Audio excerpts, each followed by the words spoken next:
So we're in year 4 of the 2022 NBA draft class, a draft class that we didn't really know who was going to go number 1 overall on the night of that year's draft. And I feel like this draft has aged all over the place when you're looking at just kind of every pick from this draft. And over half of the lottery picks from this draft class are now on their second or third teams in their career. So I just kind of want to look back at this draft class so far because it's been a polarizing year for the number 1 overall pick. And we'll start there. So yeah, the number 1 overall pick was Paolo Banchero. I just mentioned that we didn't really know who was going to go number 1 overall on the night of the 2022 draft. Some people thought it could be Chet. Some people thought it was really going to be Jabari Smith Jr. It ends up being Paolo Banchero, who's probably the most talked about number 1 overall pick this year for really not the best reasons, because Paolo Banchero has been inefficient this year for the Orlando Magic. If you watched any of my content in the offseason, any of my prediction videos for this year, I could not have been more wrong about Paolo Banchero, because I thought a lot of people were down on Paolo. And last year, he was banged up a couple times. He finished on such a strong note for the Orlando Magic. I thought had a positive playoff run against the Boston Celtics. But everything this year just kind of has either stayed the same or gotten worse for Paolo. The scoring is down. The efficiency is down. The shot selection and diet has not gotten much better either. And he's one of the least efficient, just high volume scorers in the NBA. He's shooting 31% from 3. He's shooting well below average on pull-up jumpers, on spot-up jumpers, on mid-range jumpers, and is sometimes just actively shooting the Orlando Magic out of games. And when you look at the on-off numbers too, when they have Franz Wagner on the court and Paolo off the court, they're a better team than when Paolo is either on the court or sharing the court with Franz Wagner. Now, Paolo's 6'10". He just turned 23 years old. He's somebody that could still be a top 10 player in the league one day, but he's going to have to fix something either this offseason or in the second half of the year here in 2026, because even when Paolo figures it out, I feel like it just kind of goes right back down to earth, where he had a nice couple games a couple weeks ago, and then he shoots 30% against the Bucks in a win, 31% against the Bucks in a loss. He shoots 47% against the Kings, his best game in a while, and then he proceeds to shoot 39% from the field in their loss against the Suns. He shoots 37% from the field in their win against the Clippers, but Desmond Bane was kind of the reason they won that game, not Paolo Banchero. And now when you're ranking these number 1 overall picks, it's obviously not as bad as maybe Zachary Sachet from the 2024 draft, but you're taking Cade, Ant, Wemby, Cooper Flag, like no doubt about it, over Paolo Banchero. Some people maybe rather have Zion Williamson than Paolo Banchero right now, given Zion's consistent availability this season. Now, that's just opening up another can of worms, but you have to be a little bit underwhelmed about Paolo in year number 4, who's not under the new contract extension yet. He's still making $15 million, but starting next year, $41.5 million, $44 million, $48 million, $51 million, and then a $55 million player option in 2031. And you can't really justify that for somebody that's playing like Paolo this year, who has a 48% effective field goal percentage, well below average, and has a true shooting percentage of 55%, not what you want to see from your number 1 option either. It's going to be a crucial second half for Paolo in the Orlando Magic. I don't know if anything's going to drastically change between now and the start of next year's season. Like I said, you just got to be a little bit underwhelmed so far from the number 1 overall pick. So growing up, I never really knew what jewelry to get. I didn't even know if I wanted a necklace or a bracelet or the option to enhance my style. And that's why I'm excited to say that I partnered up with GLD today to show you guys the best jewelry on the market, because GLD is becoming an everyday go-to piece for me right now. It's just one of those pieces you get once and you never want to take it off. The presentation is great. It will come with a nice travel bag as well. And they have everything too: pendants, bracelets, chains, even a nice selection of watches as well. Just look how nice the quality is here on the bracelet as well. And I absolutely love the bracelet that I have as well. You can see how nice the quality is and how nice the clasp is as well. And this is not the cheap stuff. GLD uses real gold. Every stone is hand set, and they have over 2 million customers and 50,000 5-star reviews, with GLD being worn by Justin Bieber, Malik Neighbors, Micah Parsons, A$AP Rocky, and plenty more. And it is so cool that they have official collabs with the NFL, so you can get every NFL team on a pendant this season. They also have official collabs with the sport we all love, the NBA, WNBA, MLB, NCAA, NHL, MLS, and even DC Comics. And they have a great deal for you guys, where new customers get 50% off with my code SROS, SROS, to get 50% off at GLD.com. There's so many options to enhance your style. And thank you again to GLD for sponsoring today's video. And then the number 2 overall pick, he was my number 1 overall player going into the draft. I think he would go number 1, maybe now in a redraft. Who knows? It's Chet Holmgren of the Oklahoma City Thunder. Chet might not win DPOY this year, but there's a good chance he ends up on an all-defensive team. Who knows? If Wemby misses enough time, maybe there is going to be a path for Chet Holmgren to win Defensive Player of the Year. And what's just year number 3 for him? Because unlike everybody else, he didn't have a true rookie season in 2023. He was hurt before the season even started. His real rookie year was 2024, finished runner-up to Wemby in the Rookie of the Year voting. He's already got a finals ring under his belt. He was a big part of the Thunder's championship team last year. He may win another one this year. He was an all-star for the first time in his career. He is an elite three-point shooter. For a center, he's not an elite three-point shooter compared to the rest of the NBA, but when you're looking at big man shooters, I'm taking Chet Holmgren over a lot of guys in this league. He can also average close to 2 blocks every single night. He can guard guys on the perimeter. He can guard guys in the post. He's a little bit older than Paolo, but still 23 years old. And maybe Chet is never going to be a number one day. Maybe you could still see the vision of Paolo being a number 1 on a team offensively, but Chet could be a really good number 2 for the value he can provide you on both ends of the floor. He impacts winning a ton. And if he could stay healthy out there, he's still one of the best big men in the league at just 23 years old. And Chet did get that contract extension, the exact same one as Paolo Banchero. It does not have a player option in 2031. So yeah, do you want to justify paying Chet Holmgren $55 million in 6 years? I mean, if they're going to be winning games as much as they are right now and you still have SGA carrying that offensive workload, yeah, I'll pay Chet Holmgren that money any day of the week. And he's also just got 1 year less experience than everybody else. This pick has looked a little bit better than Paolo Banchero this year, but they're in their 2 different situations with definitely different expectations. And then different expectations as well for the number 3 overall pick, Jabari Smith Jr. So like Chet and Paolo, Jabari did get in a contract extension before the year started. He's going to go up from $12 million in the final year of his rookie contract to $23 million. And then it goes down to $21 million, but goes back up to $23 million in 2029, $25 million in 2030, and a guaranteed $27 million in 2031. So basically half the amount of money that Paolo Banchero is going to be making, and Chet Holmgren as well. This year, Jabari Smith Jr. hasn't really taken an offensive leap that you would have liked. Now he is averaging a career high 15 points per game, and he's going to be asked to have a higher offensive workload at times as well. But the Rockets this year have been a little underwhelming, and I think you wish that maybe Jabari could have been a little bit more efficient around the rim. For somebody that is 6'11", him shooting 44% from the field at 52% on twos is a little underwhelming. He's shooting a career high 6 threes a night and is shooting 36% from 3. You can definitely live with that. He doesn't get to the free throw line a ton either, and sometimes the shot selection can be a little bit questionable. And I'm fascinated to see how Jabari Smith Jr. looks in a playoff series this year, because teams are not going to respect Amen Thompson from 3. They're going to double team Kevin Durant at times. They're going to double team Alperen Sengun. Can Jabari Smith step up as maybe a 3rd offensive weapon for the Houston Rockets when we get there? Now, he is still insanely young. He's 22 years old, but was drafted as the 3rd overall pick. And it wasn't too long ago, I remember everybody was kind of saying and scouting out Jabari Smith Jr. that he was going to be more of a project player in this league. He needs to learn how to self-create. He needs to learn how to be an effective player with the ball in his hands. And I'm not sure if we've really taken massive leaps with that whatsoever, but I do think we have seen strides year over year. For the 3rd overall pick, though, I think this is fair value what he's given you. I don't think he's really given you anything more than that. He would not go top 3, top 4 in a redraft, in my opinion. So Rockets fans, let me know what you think about Jabari Smith Jr. so far. It's been an unfortunate year 4 for Keegan Murray. It's been kind of a wash for everybody on Sacramento this year. Hey, if you need a surgery to get done, sign a 10-day with the Sacramento Kings. They're just handing out surgeries left and right. Levine, Sabonis, DeAndre Hunter, everybody's getting a season-ending surgery right now. Keegan Murray, like the other 3 guys I talked about, got a contract extension before the year started. He's going to be going from $11 million to $24 million, and then it's going to ascend over time about $31 million in 2031. I don't think it's a bad contract by any means, and the Kings need to pay one of their younger players. Now, Murray's a little bit on the older side, given that he wasn't a freshman coming out of Iowa in that 22 draft, but he's been banged up this year. He's had a plethora of injuries. He's averaging 15 points, but the field goal percentage, 3-point percentage are not going to look super good right now. I wish he got to the free throw line a little bit more, but it's really hard for somebody to get in rhythm when you're just constantly getting injured. And yeah, it just doesn't help that the Sacramento Kings are arguably the worst team in the NBA this year.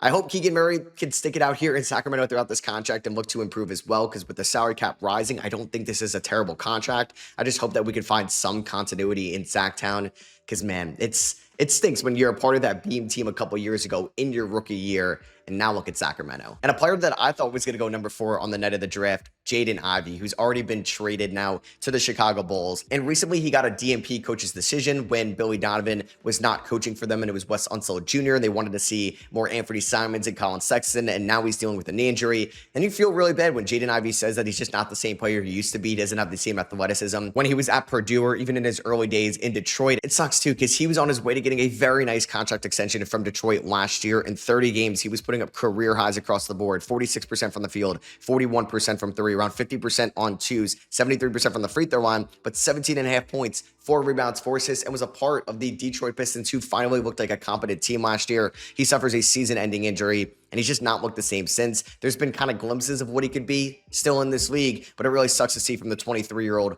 who's going to be a restricted free agent at the end of the year. I assume Chicago traded for Jaden Ivey to maybe get a deal done in the offseason, or he comes back on the qualifying offer. He's still just 24 years old, but he was always a guy that was in that tweener position. He wasn't the greatest shooter. I really hope that Jaden Ivey can carve out a nice role in the NBA going forward, because he really looked like a special player last year in those 30 games with Detroit. And I wonder if it's going to be in Chicago or not, because this team just has like a million guards right now. Another player that's been traded here, we're about to see a theme with that. Bennedict Mathurin is now a Los Angeles Clipper. Now, he's only played 5 games with the Clippers so far, and his workload has obviously gone up. They no longer have James Harden, no longer have Ivica Zubac. He was obviously in that trade.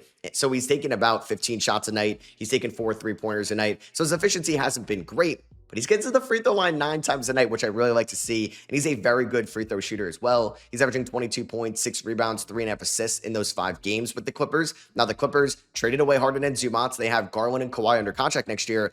I don't see a reason not to re-sign Mathurin in the offseason. Now, I have no idea if they're going to agree on a common ground number. Like, will Mathurin get what Keegan Murray got? Is he going to ask for more than that? Are the Clippers going to offer him less than that? We're going to have to wait and see. But he still has great potential in this league as a scorer who can elevate your floor every single night. They kind of need any type of help they can get around Kawhi Leonard, who's had to carry this team offensively for the last 2 months at times. And I'm also fascinated to see what team Bennedict Mathurin is on next year. Now, Shaedon Sharp at number 7 is a player that's kind of sandwiched into a bunch of guys that have gotten traded. You could say that Shaedon Sharp has been not disappointing this year, but you'd like to see a little bit more consistency out of Shaedon Sharp, who is averaging career highs basically across the board, because he's now also getting up a career high in shot attempts a night. He's averaging 21 points, 4.5 rebounds, 2.5 assists. I'm enjoying the defense at times, though it's looking a little bit more consistent. 1.4 steals a night this year, 45% from the field, 34% on threes, which is better than last year, but he's still taking a decent amount of nights. You'd like for him to be a little bit more consistent with this 3-point shot. Sharp, like almost every Blazer this year, has dealt with injuries. He's out right now with a calf issue. And Sharp did get a contract extension where he's going to be making $20 million in 2027. That's going to send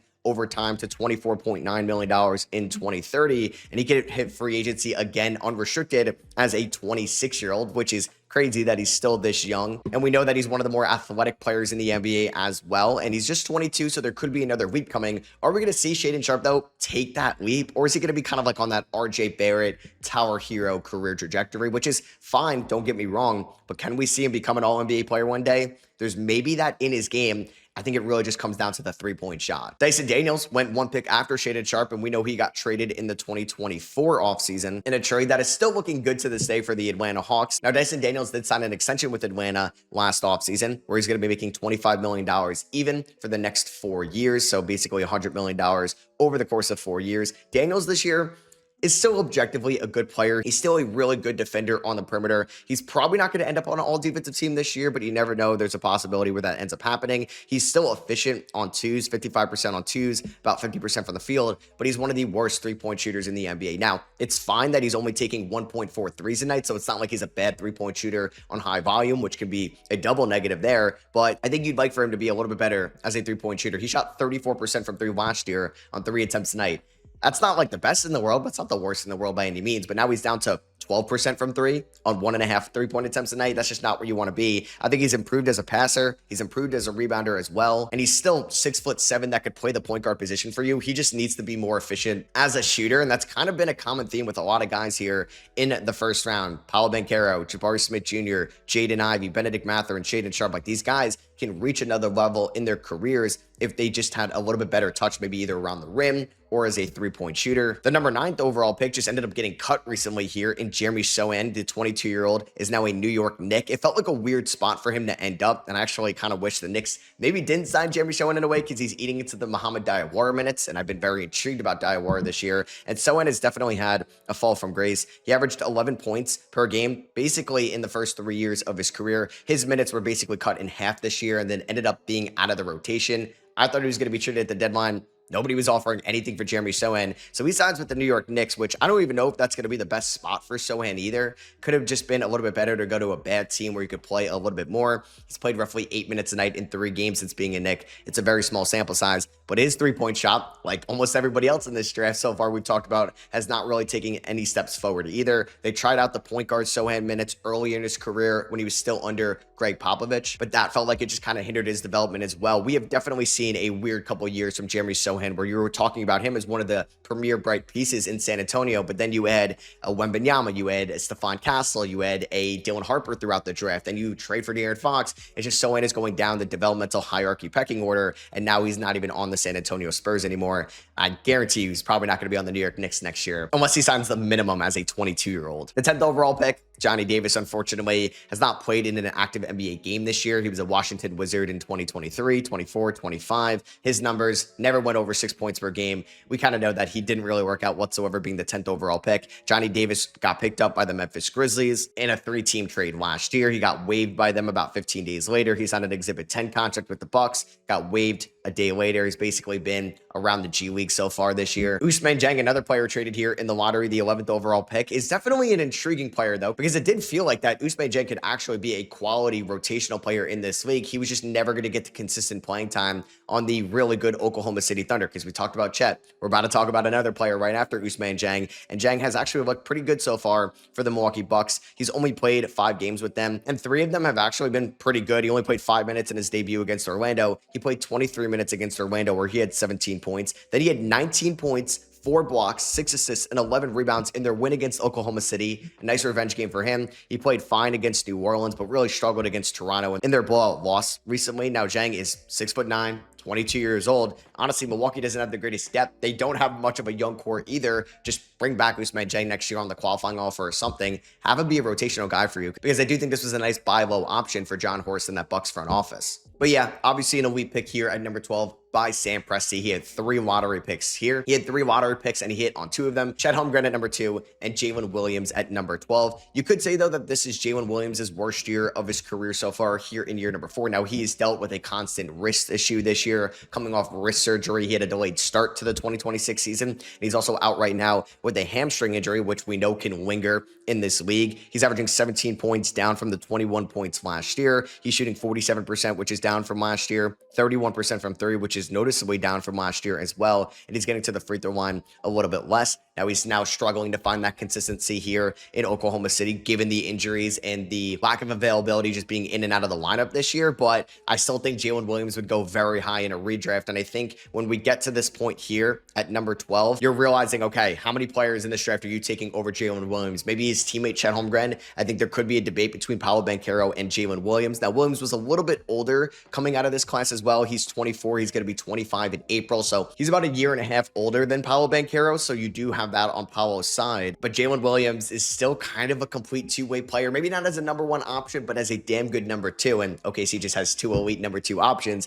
next to maybe the best player in the world in Shai Gilgeous-Alexander. J-Dub, like Paolo, like Chet, signed that massive contract extension where he's going to be making $54.5 million in 2031. It's more similar to Chet, where that's fully guaranteed and not a player option like Paolo Banchero's. But this is one of the best picks in the draft. Nobody really thought Jalen Williams was going to go this high on the night of the 2022 draft, and that's why Sam Presti is the best in the world at what he does right now. And then Jalen Duren comes here at number 13. Now, I think there could be a debate who you would take in a redraft, maybe between Jalen Duren and Jalen Williams. I would still side with Jalen Williams. Is there a debate with Jalen Duren and Paolo Banchero? That's for you to decide. But Jalen Duren has fully broken out here in year number 4. And if you remember, Jalen Duren was the youngest player at the time of the 2022 draft, and he's still just 22. He just turned 22 in November, so he's going to be 22 years old for the rest of this season. He's averaging 18 points, 10 rebounds, 63% from the field, 2 assists a night, about a block a night, about a steal a night, and was a first-time All-Star this year. He's doing this in 27 minutes a night as well, so his per 36 would look very impressive at 23 points and 13 rebounds. I do wonder if there's going to be another leap to Jalen Duren's game. He's actually looked a little bit better as a mid-range shooter this year, and I do wonder if he's ever going to develop somewhat of a three-point jumper in his career. He's getting to the free throw line, a career high 5.3 times a night. Free throw percentage is up from last year as well. It's about 73%. Can we get that closer to 80%? Because I think there could be another level to Jalen Duren's game, and he could be a consistent 20 and 10 guy throughout his mid-20s, not even close to his prime yet. Now, I'm sure that Detroit wished they gave Jalen Duren a contract extension that looks similar to like Keegan Murray in the offseason, because if I'm Jalen Duren's agent, I'm looking at what Chet Holmgren got, and I want maybe that same deal. I don't know if Detroit's going to give him like that $55 million fully guaranteed contract in 2031, but you got to at least think about it if you're Detroit. Maybe there's a common ground there where he's going to make like $50 million or $48 million, and there's going to be escalators if he makes an all-defensive team or something like that. But it looks very smart that Jalen Duren did not sign an extension last offseason with Detroit because he's going to make a lot of money. And I would say that the four best players from this draft class so far have gone in the lottery between Paolo, between Chet, between J-Dub, and Jalen Duren. Because the back half of this 2022 draft is definitely a little bit more volatile, you would say. I'm going to go a little bit quicker through the back half of this. I kind of just wanted to go more in depth on the lottery picks. Now, we do have one more lottery pick, and that is Ochai Agbaji, who I was a big fan of coming out of Kansas. He was a part of that title team in 2022 with a teammate that we're going to talk about in a second, but he's been on a bunch of teams so far. He was in Utah to start off his career because he already got traded from Cleveland before even playing a game. He was in that Donovan Mitchell trade back in the 22 offseason. He spends a couple years in Toronto. He recently gets kind of salary dumped to the Brooklyn Nets this year and is most likely going to be like a minimum guy in the offseason. He's going to have to take like a flyer contract, which is unfortunate because I thought Agbaji was really going to be this athletic wing, a 3-and-D, modern archetype wing that can help you win right away. He's on the older side as well from this draft class. He's going to be 26 years old in April. So a good player that has also been traded in his career went 15th, and that is Mark Williams, who for maybe the first time in his career has actually had a consistent, healthy season. And Phoenix needs him to step up because Booker has been hurt this year. Dylan Brooks is now hurt. Jalen Green has been in and out of the lineup this year, but Mark Williams has been exactly what Phoenix needs him to be. This athletic, rim running big, a good rebounder that's been available for the first time in his career. He's actually played over 50 games. The first time in his career here in year number 4. It was 43 games as a rookie, 19 games as a sophomore, 44 games last year. He gets traded to the Lakers. That gets rescinded, and now he's played 53 games this year for Phoenix. He started 49 of them. He's actually only playing 23 minutes a night, which is down from the previous 2 years, so maybe they're trying to monitor his workload and his health that way. And you have to think they're going to work on some type of contract extension in the offseason. Now, AJ Griffin goes 16 to the Atlanta Hawks, one of my favorite prospects in this draft, but is not in the NBA anymore. He's pursuing a different life goal, which definitely shocked a lot of people to say the least. Tari Eason went 17th overall to the Houston Rockets. I still think Tari Eason is going to get a nice steal from somebody in the offseason. He's shooting a career high 44% from 3, which is a noticeable jump from last year. He's still taking decent volume, 5 threes a night. He's averaging 12 points, 6 rebounds, 1.3 steals. He is a beast as a defender still on the perimeter. He just has some injury concerns this year as well. He's only played 33 to the possible 55 games for the Rockets this season, but you have to think Houston is going to do everything they can to re-sign him in the offseason, unless a team just tries to give him $30 million a year and they kind of force their hand a little bit and the Rockets have to let him walk. Dalen Terry ends up going 18th to the Chicago Bulls. I think they would like to have that one back. He got traded to the New York Knicks and then got rerouted this year to the Pelicans. He recently got waived and picked up by the Philadelphia 76ers, so he's been on a couple teams over the last few weeks. Jake Laravia went 19 to the Memphis Grizzlies, which is kind of funny from this draft as well, because the Memphis Grizzlies have been a really good drafting team in the 2020s, but they did a terrible job in the 2022 draft. They had 2 first-rounders and kind of missed on both of them. They had a salary dump Jake Laravia to the Sacramento Kings last year. He's been a fine player for the Lakers this year. Malachi Branham goes 20 to the San Antonio Spurs, and if you remember, the Spurs have had multiple first-round picks in this draft, and they kind of went 0 for 3. It's still a hilarious trade to this day. Back at the deadline in 2022, the Toronto Raptors traded a future first-round pick with Goran Dragic for Drew Eubanks, Thaddeus Young, and a 2022 second rounder from this class. Ended up being Christian Koloko, fine player. It's just still hilarious that the Raptors gave up a first round pick for Thad Young in 2022 when he was 33 years old and went on to basically average like 5 points for Toronto in a year and a half. One of the better non-lottery picks in this draft, Christian Braun, ends up going number 21 to the Denver Nuggets. Now, he got his extension in the previous offseason where he's making $21 million next year. That goes up to $28 million by the year 2031, all fully guaranteed. Now, Nuggets are an expensive team, and they're going to have to pay somebody else this offseason as well, who we're about to get to in a little bit. And Christian Braun has kind of been going backwards this year. Field goal percentage has dropped 9 percentage points. Three-point percentage has dropped 13 percentage points. Free throw percentage has dropped 6 percentage points, and he's down from 15 points and 5 rebounds to 10 points and 4 rebounds. Now, he's been banged up a ton this year as well, but it's been a little bit disappointing year 4 for Christian Braun off that extension. Walker Kessler is also one of the better picks from this draft. not in the lottery, but he unfortunately has only played 5 games this year for the Utah Jazz. They traded for Jaren Jackson Jr. this year at the deadline. I'm going to assume they're going to pay Walker Kessler in the offseason. I am fascinated to see like what's the difference in Kessler's contract to Jalen Duren and Mark Williams. I feel like Kessler and Mark Williams will get a similar number, but maybe Walker Kessler's camp wants to get north of $30 million a year for the 24-year-old, knowing the Jazz might not have too much leverage. And then we had a bunch of misses in a row. David Roddy to the Memphis Grizzlies at 23. They essentially traded D'Anthony Melton for this pick to Philadelphia. David Roddy did not work out for the Memphis Grizzlies. Marjon Beauchamp, a developmental player out of the G League Ignite, goes 24 to the Milwaukee Bucks. It's been a trend with Milwaukee Bucks draft picks. They're just not hitting on these whatsoever. Blake Wesley goes to the Spurs at 25. This was from the Boston Celtics in the Derek White trade. So yeah, that hasn't really worked out too well for them so far, as Wesley's now been on a couple different teams. Wendell Moore out of Duke to the Minnesota Timberwolves with the 26th overall pick. They ended up trading up for this pick as well. Wendell Moore has been on a bunch of different teams. He did appear in 5 games with the Pistons earlier this year when they had a bunch of different injuries. Nikola Jovic goes 27th, and honestly, what Jovic has done so far for the Miami Heat, he has definitely exceeded the value of the 27th overall pick. Now, he's still just 22 years old, but he's been very disappointing here in year number 4. You can see kind of a trend. A lot of these guys got these contract extensions and have been kind of disappointing. He gets extended right before the year starts on October 3rd, and he's making $16 million next year. Now, that goes down to $14 million, but up to $15 million, and then we'll end in 2030 at $16.2 million. Basically got the mid-level exception throughout 4 years, and this year, Nikola Jovic is also kind of taking steps backwards. He's shooting 37% from the field, 27% from 3, 7 points, 3.5 rebounds a night. And like guys like Pelly Larson look a lot better in Miami, and I wonder what his future is going to be. Patrick Baldwin Jr. goes 28 to the Golden State Warriors. You can look at who went number 30 and who went number 31, and this is just, I mean, they just won the NBA title, so you can't really complain too much about this pick at the time, but it just didn't work out. The Houston Rockets had another first rounder at 29. They end up taking Ty Washington. He doesn't work out, and it makes those picks look a little bit worse because Peyton Watson went number 30 to the Denver Nuggets. Now, if you look at Peyton Watson's collegiate numbers,